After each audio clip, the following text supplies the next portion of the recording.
Haram bagi orang yang sudah niat ihram, dia ketika sudah mulai masuk pada ibadah haji atau umroh haram memakai wewangian.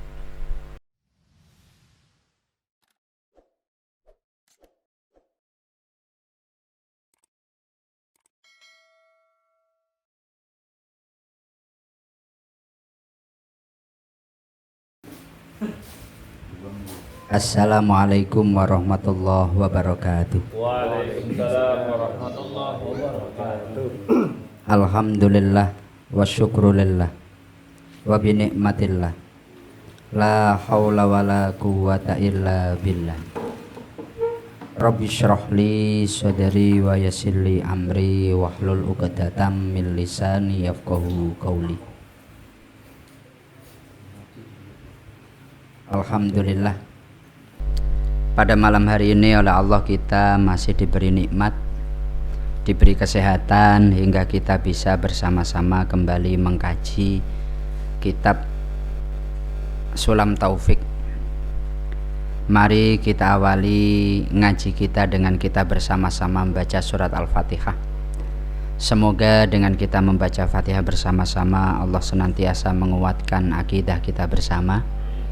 Allah senantiasa memberikan kita semuanya kesehatan, memberikan kita semuanya rizki yang halal dan barokah, dan semoga kita semuanya oleh Allah dijadikan orang-orang yang husnul khatimah. Al-Fatihah. A'udzu billahi minasyaitonir rajim. Bismillahirrahmanirrahim. Alhamdulillahi rabbil alamin, arrahmanir rahim, maliki yaumiddin. Iyyaka na'budu wa iyyaka nasta'in. Ihdinas siratal mustaqim, siratal ladzina an'amta 'alaihim ghairil maghdubi 'alaihim waladdallin. Amin. Bismillahirrahmanirrahim. Walihadzal arkani. Sampun ketemu? Walihadzal arkani furudun wa syurutun. Bab haji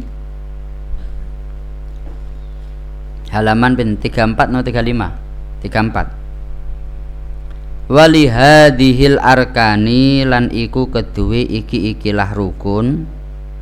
Jadi seperti kemarin rukune haji kalih rukune umroh. Pertama niku adalah napa niku? Ihram, kemudian wukuf, kemudian tawaf, kemudian sa'i, nggih. Dan niki kecuali wukuf menjadi rukun untuk umroh. Walihadihil arkani lan iku kedue iki-ikilah rukun furudun utawi piro-piro fardu. Rukun-rukun tersebut memiliki fardu, kewajiban-kewajiban.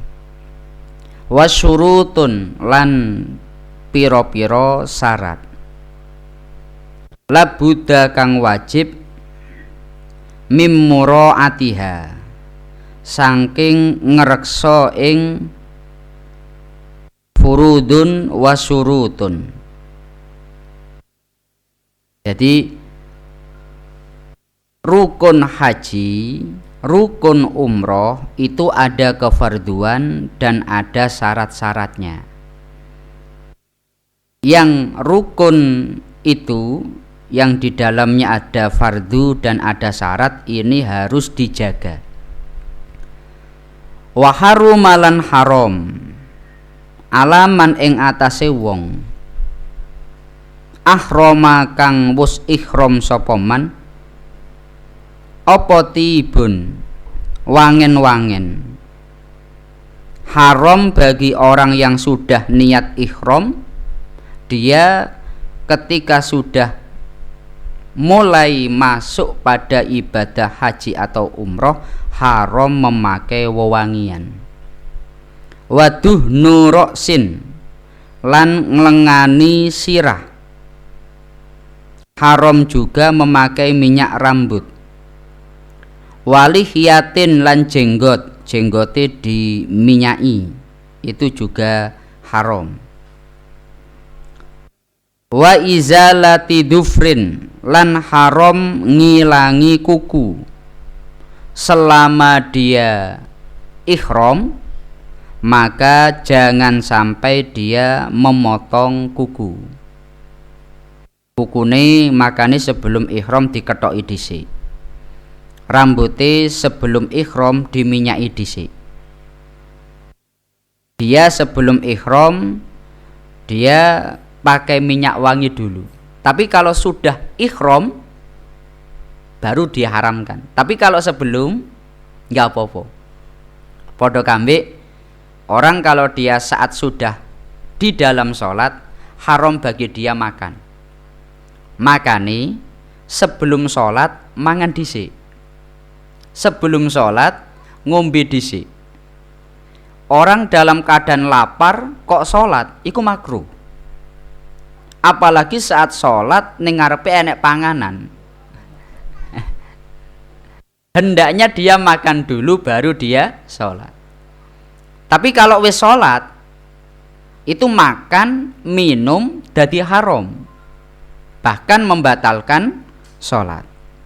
Nah begitu juga ini, kalau dia sudah niat ihram, maka haram bagi dia untuk memakai minyak wangi, memakai minyak rambut dan minyak jenggot, serta wa izalati dufrin, haram ngilangi kuku, wa sya'rin lan rambut, rambut juga haram diilangi, wa jima'in lan haram jima', selama dia ihram maka haram jima'.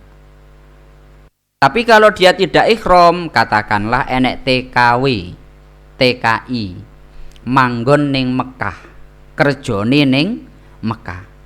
Tapi dia kan enggak ihram, maka dia jima' ya enggak masalah. Tapi kalau dia niat ihram, dia berangkat ke Ji'ronah, kemudian dia niat nawaitu al ihrama wa ahramtu biya, aku wis niat ihram lah. Pada saat dia sudah niat ihram, haram bagi dia untuk jima'. Jelas ya? Jadi kata kuncinya di ihram. Bukan berarti ketika dia di Mekah haram, enggak, tapi ketika dia ihram. Wa muqaddamatiha lan perkara-perkara sadurunge jima'. Katakanlah pembukaan, kata sambutan, ya kan, pembacaan kalam ilahi, sadurunge jima' enek muqaddimai. Lah muqaddimai pun juga haram. Jelas ya? Wa aqdin nikahi lan haram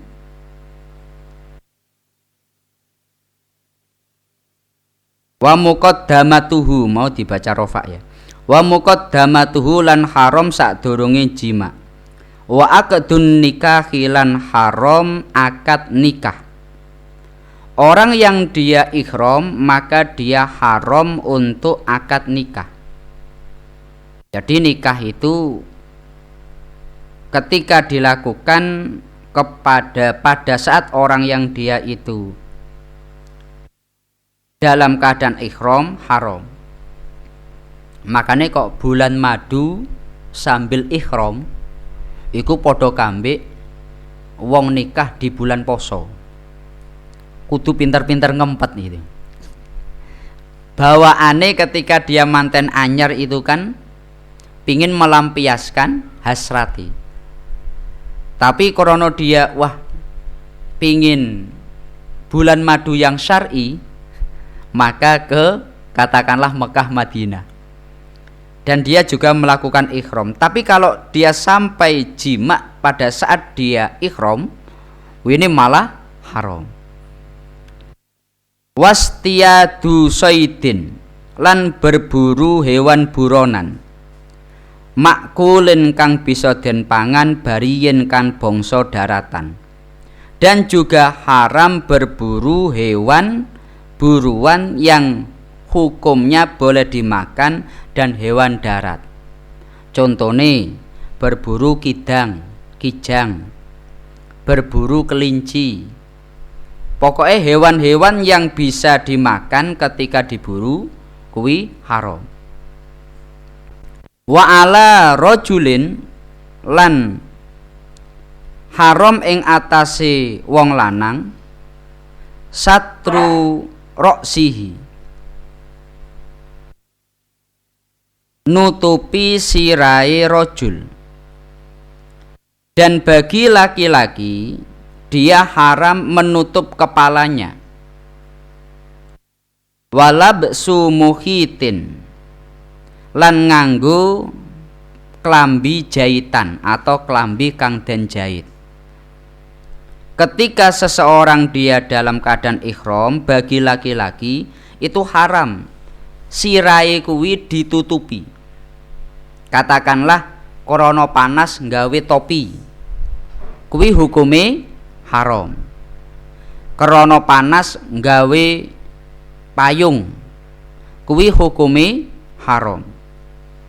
Atau nggawe pakaian jahitan, dia memakai pakaian yang itu ada jahitannya. Nabi Muhammad itu, ya ini bukan berarti maksudnya seperti ini. Pada masa Nabi dulu pun sudah ada pakaian yang dijahit, tapi tentu jahitannya tidak seperti sekarang.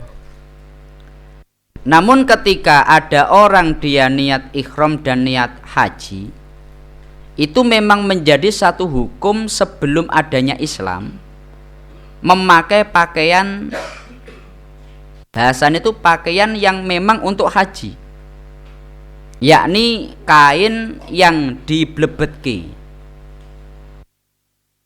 Sekarang niku katakanlah nggawe klambi putih, kemudian diblebetke ning ngisor, kemudian diblebetke ning dhuwur. Itu pakaian tradisional untuk haji dan umroh. Yang itu syaratnya satu, enggak boleh ada jahitannya. Kalau ada jahitannya itu haram. Haram. Kemudian walaihalan haram ing atase wadon kang umroh. Kalau untuk perempuan yang haram apa? Satru wajhiha, nutupi wajai mar'ah. Perempuan itu haram ketika dia umroh atau haji, wajahnya ditutupi, ya, ditutupi. Makanya kemarin ada pembahasan bagaimana hukumnya memakai masker bagi perempuan dalam keadaan corona seperti sekarang. Ya, karena untuk orang yang umroh dan haji memang tidak diperbolehkan menutup wajah, kecuali kalau ada hajat, lah itu beda lagi, kalau ada darurat. Tapi kalau dia itu tanpa ada hajat, dia harus membuka wajahnya. Makanya ketika umroh haji, iku wong wedok macem-macem. Wong Indonesia enek, wong Pakistan enek, wong Turki enek. Sing irunge bangir akeh, sing irunge pesek enek, sing ireng enek, sing putih yo enek. Krono memang nggak boleh menutup wajah. Jelas ya? Wa qafazin lan kaos tangan juga tidak diperbolehkan memakai kaos tangan bagi perempuan. Tapi kalau diblebet nih pakai yang lain boleh, tapi kalau untuk kaos tangan, sapu tangan itu tidak diperbolehkan. Faman mongko utawi sapane wong iku fa'ala agawe sapa man sayan ing suwiji-wiji min hadhil muharramati saking iki-ikilah perkara kang den haramake fa'alaihi mongko iku wajib ing atase man al ismu utawi dosa wal kafaratu lan kafaroh. Kalau ada orang dia melakukan ini, maka dia wajib untuk kafaroh, ya. Dia terkena namanya dosa, dan dia juga terkena kafaroh. Kafaroh yang bayar fidyah. Katakanlah, oh berarti mbeleh wedhus, bayar dam. Itu hukuman. Ada orang dia saat umroh dia nikah. Wah, dia berarti haram itu. Dia pernikahannya itu mendapatkan dosa dan orangnya dia terkena kafaroh. Ada orang dia saat umroh dia memakai minyak wangi. Makanya hati-hati. Biasanya ngeten. Satu contoh orang dari Madinah. Dia melakukan perjalanan ke Mekah. Perjalanan katakanlah sekitar 5 jam, 4 jam atau 5 jam. Nggih. Kemudian dia di tengah perjalanan itu dia melewati namanya mikot, tempat untuk ihram. Katakanlah di Jirona. Akhirnya dia turun, di sana dia mandi, dia memakai pakaian umroh. Pada saat itulah dia kemudian niat nawaitu al-ihrama wa ahramtu biha. Saya niat ihram dan hal-hal yang diharamkan akan saya jauhi. Jelas ya? Tapi ini dia dari Madinah. Kemudian dia balik seret menuju ning Mekah. Menuju ning hotel. Jelas ya, menuju ning hotel. Ning hotel kok leren sekitar 1-2 jam. Jelas ya? Kemudian baru kabeh mutawif diajak ning Masjidil Haram. Tawaf. Setelah itu baru sa'i, baru no tahallul. Umroh mari. Orang yang enggak hati-hati saat di hotel ini dia pakai sabun, pakai minyak wangi. Ya toh? Ini merupakan kesalahan. Makanya hati-hati saat orang itu dari niat umroh enggak langsung dia tawaf, sa'i, kemudian dia tahallul enggak, tapi biasanya itu leren dhisik ning hotel, nunggu 1 atau 2 jam, gawe istirahat lah. Biasanya gawe makan siang. Jelas ya? Lah niki makanya harus hati-hati. Pada saat ini katakanlah wonge ning kamar mandi, wah gawe sabun. Sabun itu dihukumi minyak wangi itu, karena sesuatu yang membawa wangi. Sabun itu. Atau dia jungkasan. Ya. Atau sengaja nganune rambutnya diminyaki. Lah itu merupakan perkara yang haram. Jelas ya? Lah konsekuensinya piye? Dia membayar dam. Bayar dam itu apa? Wis mbene wedhus lah. Nggih. Wa yazidu lan dadi tambah apa aljima ujima bil ifsadi kelawan sebab merusak wa wujubil qodoi. Oh, bil ifsadi kelawan sebab merusak. Dan dosanya jadi tambah dengan cara dia merusakkannya melalui jima. Bahasane niku ngeten. Kok enek wonge sadurunge tahallul dia kok jima. Iku dosane luwih gedhe dibandingkan orang yang dia saat ihram motong rambut dosa, jima juga dosa. Tapi bila dia dengan cara jima, maka dia bisa lebih berat dosanya. Karena itu bisa menyebabkan rusaknya ibadah yang dilakukan. Wa wujubul qodoi,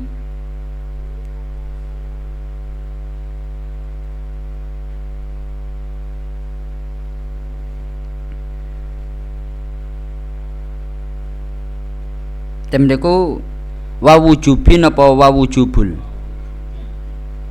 bil ifsadi wa wujubil qodoi, ngoten nggih berarti nggih.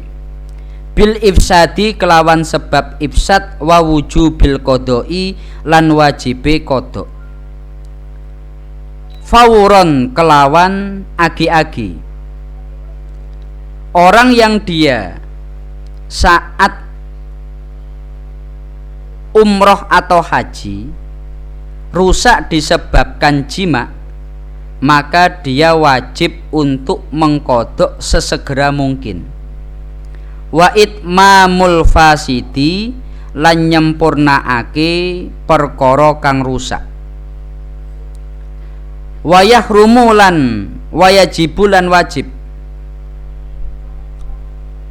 apa ayyahruma ing yen to ihram sapa man minal mikoti saking mikot, walau min akhirihi meskipun saking akhiri. Dadi ngeten, orang itu ketika ihram dia harus berada di mikot. Mikot itu tempat memulai ihram. Jelas ya? Ini katakanlah sampean sik ning Surabaya, sampean ape moro ning Jeddah, ning Mekah. Sampeyan ning Surabaya saman wis niat ihram. Nawaitu al-ihrama wa ahramtu biha. Katakanlah seperti itu. Itu berarti sudah memulai itu. Nggih, sudah memulai. Makane niate kuwi lek iso mendekati akhir. Kira-kira oh iki wis wayahe. Kuwatir kok di tengah-tengah itu tiba-tiba melakukan perkara yang menyebabkan apa itu dosa, orang tadi berkewajiban membayar kafaro. Jelas ya? Ngaten. Wayajibu lan wajib ayyuhrima ayyan to ihram sapa man minal mikoti saking mikot. Wa fil haji lan wajib ing dalem haji apa mabitu Muzdalifata, nginep ing dalem tanah Muzdalifah. Wa minalan mina, wa ramyul jumratil aqobati lan balang jumratul aqobah. Yauman nahri ing dalem dina Idul Adha. Wa ramyul jamarati lan balang pira-pira jumrah as-salasi kang telu. Ayyamat tasyriki ing dalem dina tasyrik. Wa tawafil wada'i lan wajib tawaf wada bagi wong sing haji.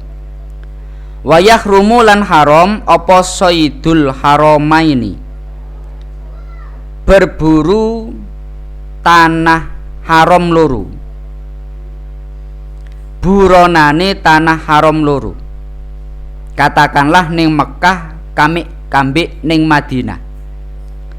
Wa nabatihima lan cecukulane tanah haram loro. Harame mau alal muhrimi ing atase wong kang ihram. Wa halalin lan wong kang halal. Untuk orang yang dia berada di tanah haram, baik Mekah atau Madinah, haram bagi dia berburu di dua tanah haram itu ataupun tumbuh-tumbuhannya. Makanya saman lihat di Madinah katakanlah, dorone akeh. Gitu dorone akeh. Enggak boleh karena enggak boleh diburu itu. Kemudian juga tumbuhannya juga sama, enggak boleh diburu. Tapi kula sian waktu timriko niku menginjak di tanah haram itu sulit. Sulit. Krana kabeh wis keramik. Makanya aku golek pot. Ada beberapa tanaman itu maka dibuatkan lubang gawe pohon. Aku muduk sengaja pingin ngidek tanah haram. Kenapa? Krana kabeh wis keramik. Ning dalan kuwi aspal, liyane keramik, liyane marmer sebagainya. Iki ngidek tanah haram kok angel pol. Akhire mlaku rada adoh, lho iki enek lubang untuk pepohonan. Lah untuk pepohonan ya aja dipethik. Tapi lak ngidek tanah kan enggak apa-apa. Jelas ya. Wa tazidu lan dadi tambah apa Makkah Makkah biwujubil fidyati kelawan sebab wajib membayar fidyah. Kalau di Mekah maka dia juga ketika melakukan berburu atau dia katakanlah memotong ranting-ranting yang ada di sana, maka dia wajib untuk membayar fidyah. Niki krana memang tanah ini disebut tanah haram itu artinya tanah itu ada beberapa larangan. Cuma kalau pada masa Nabi yang dimaksud tanah haram niku mana? Jadi contohnya Subhanalladzi asra bi abdi laila minal masjidil haram ilal masjidil aqsa. Pada masa Nabi kan masjidnya ya enggak mungkin seperti sekarang. Sekian banyak lantai, sekian luasnya. Jadi kalau pada masa Nabi itu yang dikenal sebagai tanah haram itu hanya Ka'bah dan Matof, tempat untuk tawaf. Sekeliling itu rumah-rumah. Saya ulangi lagi. Pada masa Nabi, Masjidil Haram itu mana? Ka'bah kali area untuk tawaf. Di sekeliling itu rumah-rumah. Baru pada masa Umar dilebarkan dengan Umar membeli rumah-rumah yang ada di sekitaran ini. Dilebarkan lagi pada masa Utsman bin Affan dan seterusnya sampai sekarang. Tapi kehebatan daripada Mekah dan Madinah itu ulama sepakat untuk hukum dua masjid ini dilebarkan seperti apapun hukumnya kabeh dadi masjid. Katakanlah pada masa Nabi mbiyen cuma sekian meter. Saiki bahkan omahe Nabi masuk ning area Masjid Nabawi. Lah hukumnya piye? Semuanya dijadikan masjid. Jelas ya? Semua dijadikan masjid. Cuma kalau kita lihat pada masa Nabi, niki keterangan ini di kitab Tafsir Qurtubi. Masjidil Haram pada masa Nabi itu hanya Ka'bah wal Matof dan tempat tawaf. Jadi dulu itu kecil. Ya jelas ya. Orang seperti sekarang besar sekali mboten. Orang yang dia dalam keadaan umroh, maka ketika dia sudah tahallul berarti wis beres. Tapi selama dia belum tahallul, syarat dan rukun, fardu dan rukun yang ada dalam penjelasan ini harus dijaga. Ojo sampai ketika dia dalam keadaan katakanlah ihram gawe minyak wangi. Jelas ya? Atau labian niku nggih ngoten. Enek ulama yang mengatakan ya seperti yang disampaikan Gus Baha, sesuatu yang wangi itu memang dihukumi haram. Sama ndamel sabun. Sabun itu kan wangi, haram. Lah terus rokok. Rokok itu kan enek pewangi nih. Sebut saja cengkeh atau caose lah. Dulu memang ada ulama yang mau mengharamkan rokok karena ada unsur minyak wanginya. Jelas ya? Ada unsur minyak wanginya. Itu dimasukkan pada perkara yang wangi. Tapi akhirnya dibantah oleh ulama yang lain. Kalau itu wangi berarti ketika orang mau Jumatan sunah rokokan. Karena ketika orang Jumatan sunahnya gawe wewangian. Masya. Akhirnya batal. Masya. Tapi memang seperti itu.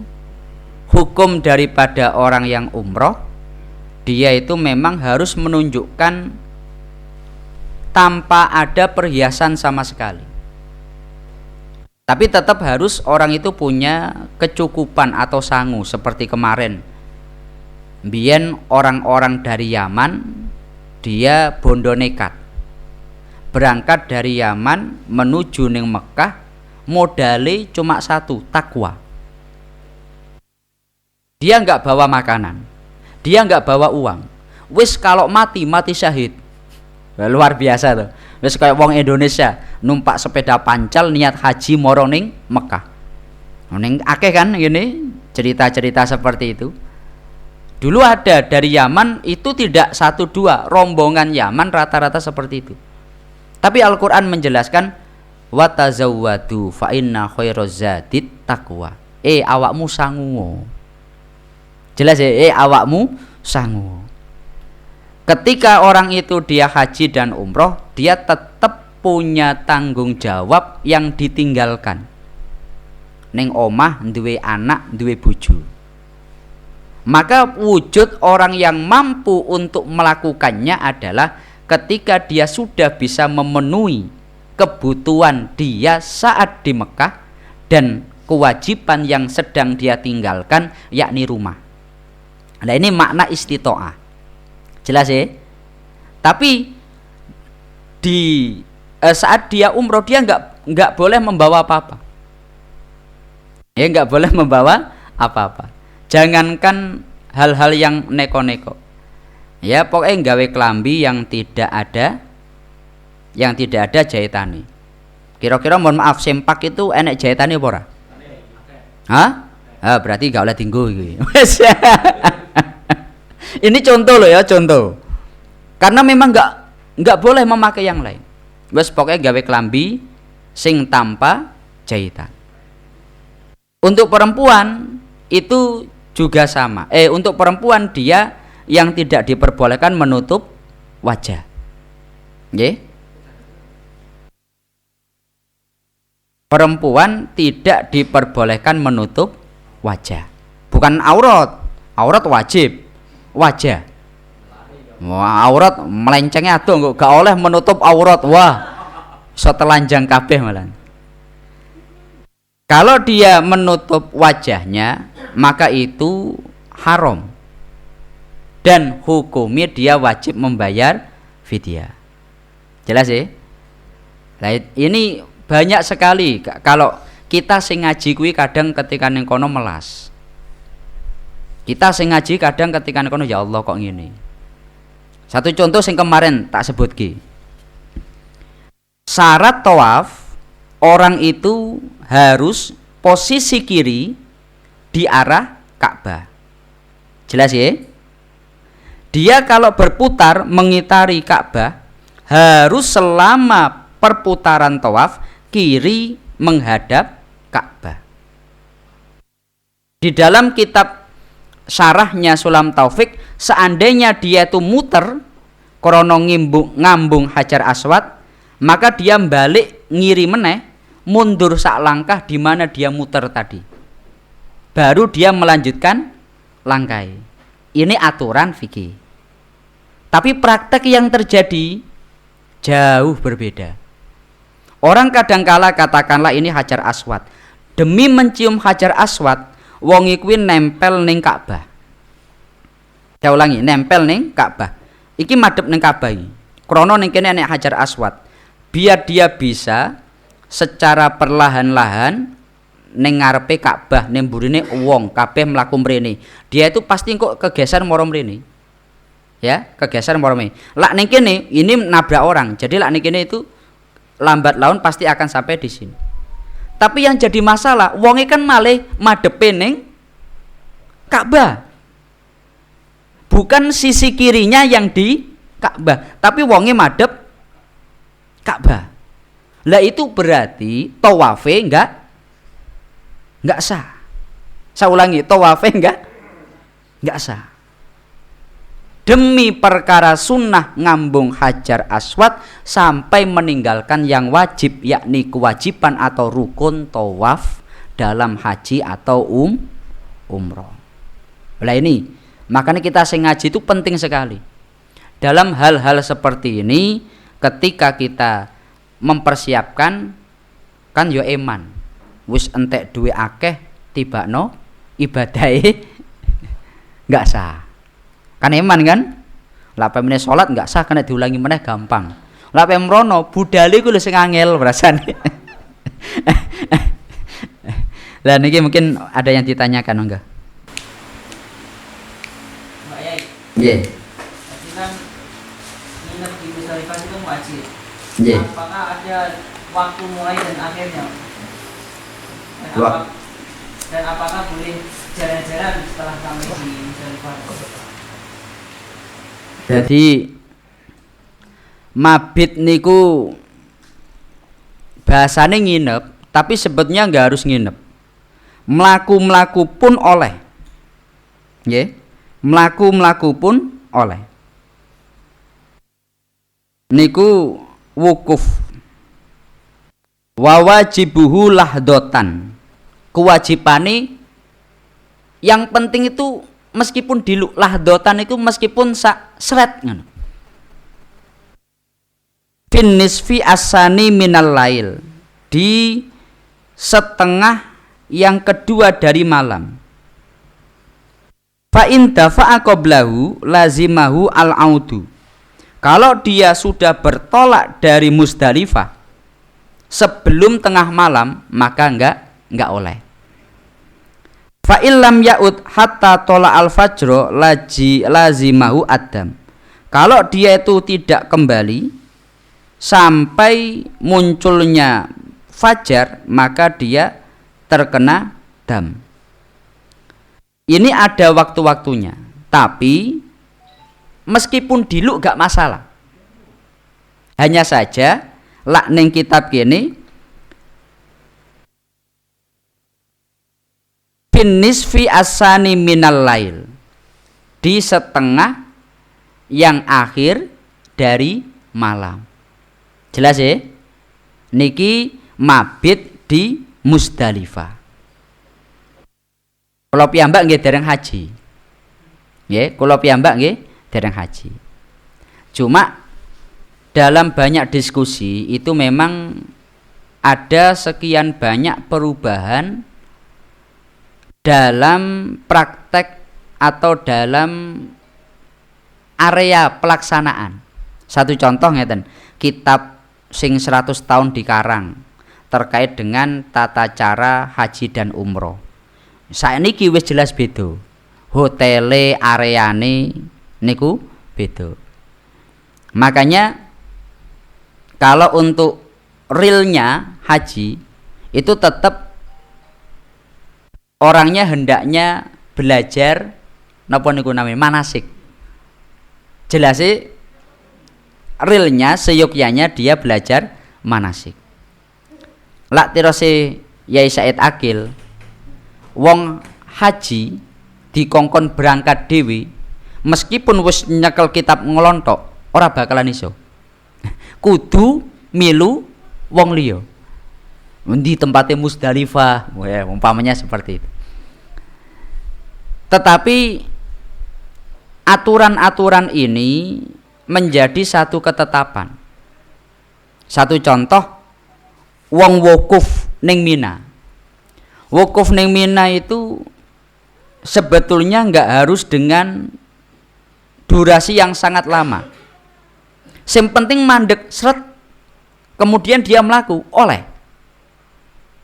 Kayak kemarin niku disebutkan bahkan ketika dhek ning kono goleki barang sing ilang, iku wis dihukumi wukuf. Jelas ya? Makanya lah terus Gus Bah, kalau betul-betul mempraktekkan fikih, kecelakaan yang terjadi dikatakanlah kemarin 2000 pinten 15 nopo nganu sing banyak orang yang wafat itu kan rata-rata krono mandek, jutaan orang kemudian mereka berhenti pada satu titik, sing mburi tetap melaku, sing ngarep pingin menang, wah akhirnya ya mesti tubrukan. Tapi kalau orang mau menerapkan hukum fikih itu insya Allah nggak akan terjadi. Ya pasti nggak akan terjadi kecuali biqadrillah. Hanya saja seperti tadilah. Kadang uang kuwi ketika melaksanakan ibadah haji itu tuntunane repot. Ketika DE umroh, pikiran pertama nih kuwi adalah ngambung Hajar Aswad. Padahal Hajar Aswad itu sunnah. Yang wajib tawaf. Jelas ya? Ini satu contoh nih. Lah kok dalam masalah yang lain juga sama. Dia kewajibannya itu tawaf. Syarat tawaf posisi kiri di arah Ka'bah. Jelas ya? Pada saat kita memutari tawaf itu enek kesunahan sing memungkinkan ngambung Hajar Aswad, diambung gak apa-apa. Yang dari jauh dengan kisbai. Salam jarak jauh lah. Nggih kan?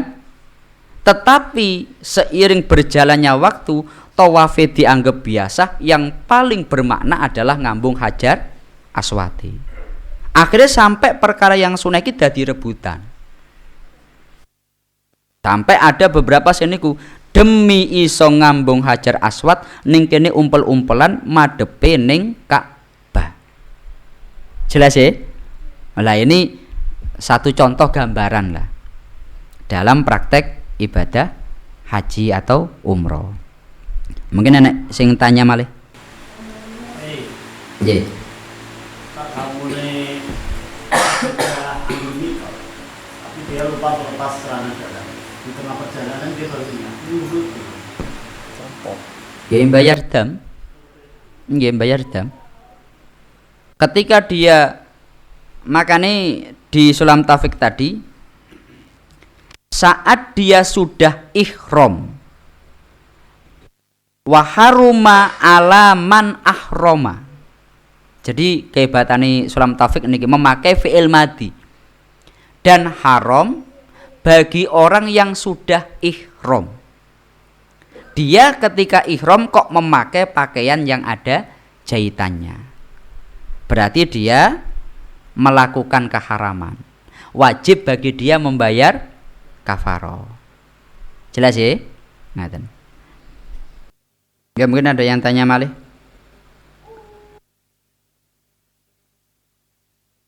Jadi memang nganu napa niku? Haji kali umroh niku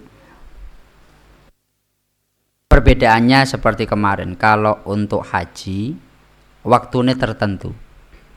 Kalau untuk umroh itu bisa tiap tahun, ya bisa tiap tahun.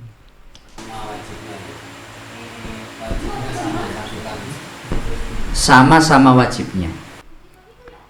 Yang ini kalau menurut madhab Syafi'i.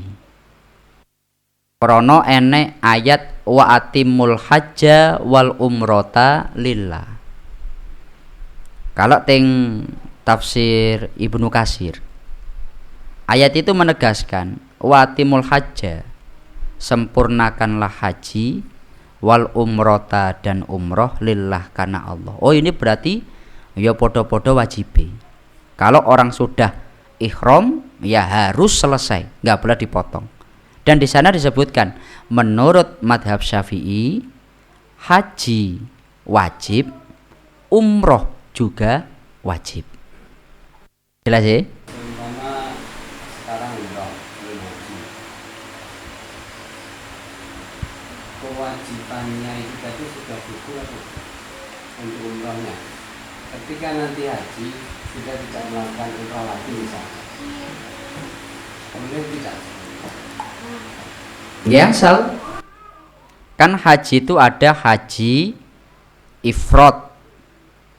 Haji ifrad itu wonge niat haji nyel wis pokoke haji. Enek haji kiron. Haji plus umroh. Nggih.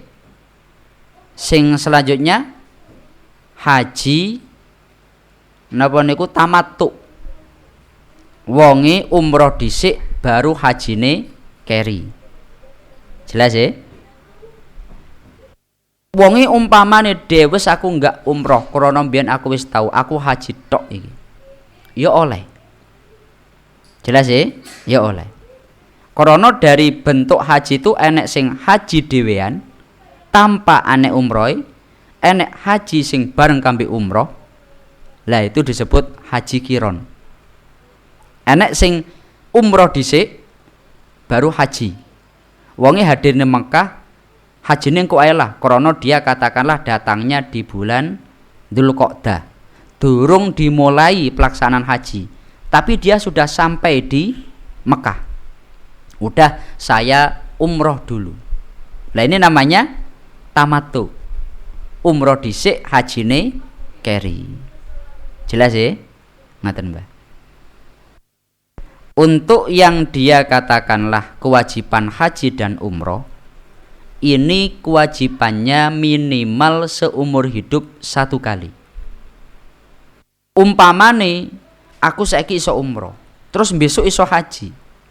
Dengan dulu dia melakukan umroh 1 kali, kewajibannya sudah gugur pada saat itu. Dia setelah itu dia haji, di haji itu dia umroh.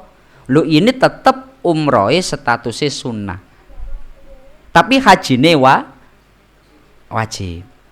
Jelas nggih Mbah nggih? Ngaten. Jadi kalau selain Imam Syafi'i, umroh niku sunnah, mboten wajib. Non? Napa? Krana napa niku? Kalau untuk alasannya ngapunten. Alasan detailnya ngapunten kula dereng nganu. Cuma kalau dari madhab Hanafi, dari madhab Malik, bahwasanya yang namanya ibadah haji itu wajib. Tapi kalau umroh itu sunnah. Nggih, umroh sunnah. Kalau dari madhab Syafi'i, karena ana ayat wa atimul hajja wal umrota lillah, maka menyatakan kedua-duanya sama-sama wajib. Tapi kalau kita lihat hadis kan nggak enak istilah umroh, nggak enak. Enak ya kalau neng Al-Quran manistato ilaihi sabila, wong yang mampu maka dia wajib haji. Rukun Islam kuwi ya salat, puasa, zakat, haji. Ya setelah syahadat. Haji nggak enak istilah umroh. Cuma untuk detail alasane niki kula dereng semerep. Ya bae. Kalau mengambil dari madhab itu selain mazhab ini Sunnah. Umroh niku sunnah. Sing wajib adalah haji. Mungkin ada yang tanya malih? Dam itu per kasus nopo satu kesalahan itu harus bayar dam. Nah, dam ini berapa untuk tadi kan motong kambing ya. Nah kalau melakukan kesalahan dari rukun-rukun ini 1, 2, 3 itu apakah cuma satu kambing atau dari kesalahan itu satu kesalahan satu kambing atau gimana? Untuk damnya. 1 kali kesalahan, 1 kali dam. Dengan dia melakukan kesalahan 3 kali, motong kuku, gawe minyak wangi, motong rambut, 3 kesalahan, berarti dia memiliki 3 kewajiban dam. Yeah.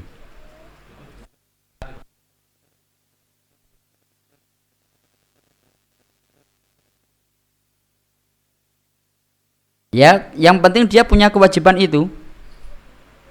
Ngaten. Jadi napa niku saat dia itu katakanlah melakukan kesalahan, maka hitungan kewajiban dam tergantung kesalahan yang dilakukan. Jelas ya? Ya tinggal di kalkulator wae. Makanya ngati-ngati.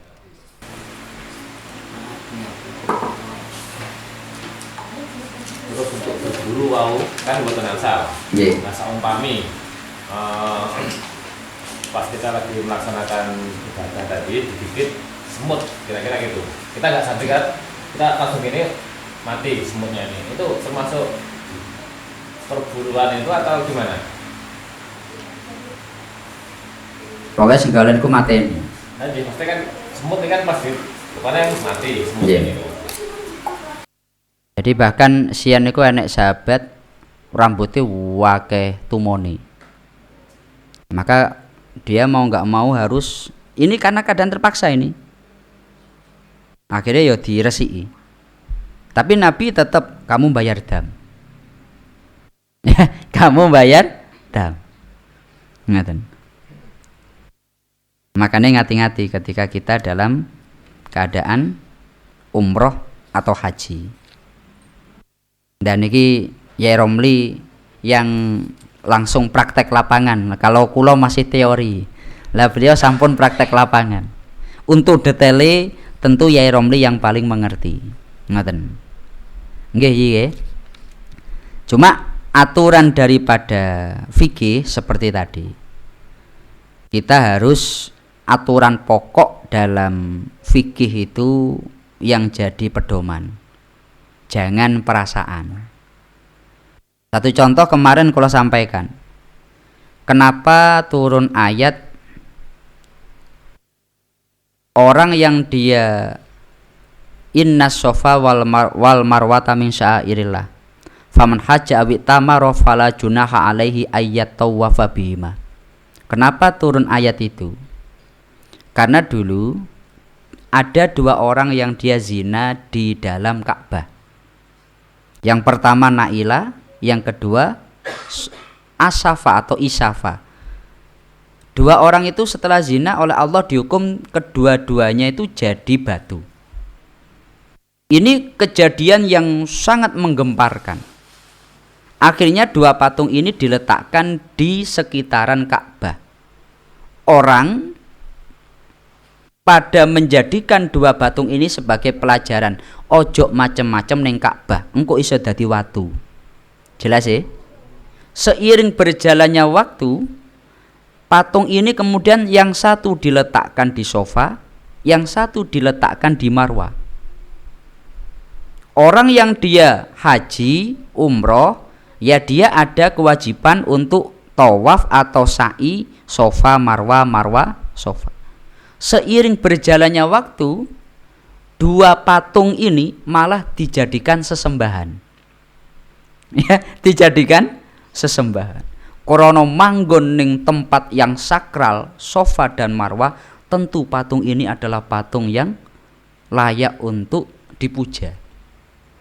Akhirnya ketika Nabi datang mengharamkan semua itu, sahabat ketika dia harus sa'i di sofa dan Marwah merasa nggak enak. Aku mbiyen sadurunge masuk Islam penggaweane nyembah ning kono kambek ning kono. Iki kok aku harus sa'i ning sofa kambek ning Marwah. Wah, sahabat iki akhirnya nggak gelem. Maka sampai Allah menurunkan ayat faman hajawi tamaro fala junaha alaihi ayyat tawafa bihima. Kalau kamu niat inna sofa wal marwata min syairillah. Sesungguhnya sofa dan Marwah bagaimanapun kotornya dulu tetap itu bagian daripada tanda-tanda kekuasaan Allah Subhanahu wa taala. Orang yang haji atau umroh enggak apa-apa, saman tetap tawaf atau sa'i sofa Marwah. Tapi ini kalau dilihat seiring berjalannya waktu kadangkala perasaan itu akhirnya mengalahkan hukum.